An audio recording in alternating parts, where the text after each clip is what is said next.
இன்னைக்கு காலையிலேயே என் கணவர்கிட்ட நான் ஸ்ட்ரிக்டாக சொல்லிட்டேன், இந்தாங்க லஞ்சை பிடிச்சிக்கோங்க, நான் நைட்டு டின்னர் செய்ய மாட்டேன்னு. ஏன்னா நான் இன்னைக்கு தான் மாவு அரைக்க போகிறேன், அதனால நைட் என்னால் டின்னர் செய்ய முடியாது, வெளியில் வாங்கிக்கலான்னு சொல்லிட்டேன். அப்படி நான் சொன்ன உடனே அவருக்கு துளி கூட வருத்தம் இல்லை. எப்படா நான் சொல்லுவேன்னு வெயிட் பண்ணிட்டு இருந்திருப்பார் போல. அவர் உள்ள சிரிக்கிறது எனக்கு வெளியில் கேட்டுச்சு. என்ன மூஞ்சில மட்டும்தான் அந்த சிரிப்பு காட்டலை. இருந்தாலும் பரவாயில்ல, இன்னைக்கு ஒரு நாள் சந்தோஷமா இருந்துட்டு போங்க. ஏன்னா எனக்கு இன்னைக்கு என் பாடிக்கு ரெஸ்ட் தேவை அப்படின்னு எனக்கு நானே லீவ் கொடுத்துட்டேன். இன்னைக்கு 1 இல்லை 2 இல்லை 3 மாவு அரைக்கணும். 1 நார்மல் மாவு, இன்னொன்று ராகி தோசைக்கான மாவு, இன்னொன்று கருப்பு கவனி ஆப்பம்கான மாவு. இன்னைக்கு மாவு அரைக்கும் போது தான் என் கண்ணில் ஒன்று சிக்குச்சு. எங்க ஆளுக்கு இந்த சூப்பர் மார்க்கெட் போனா ஏதாவது ஒன்று ட்ராலிக்குள்ள எடுத்து போடுற வியாதி இருக்கு.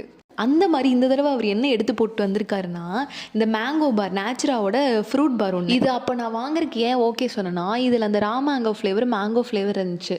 ஏன்னா நான் ஸ்கூல் போயிட்டு இருக்கும்போது இந்த மேங்கோ பார்னு சொல்லி 1 ரூபிக்கு ஒன்று வித்துட்டு இருப்பாங்க.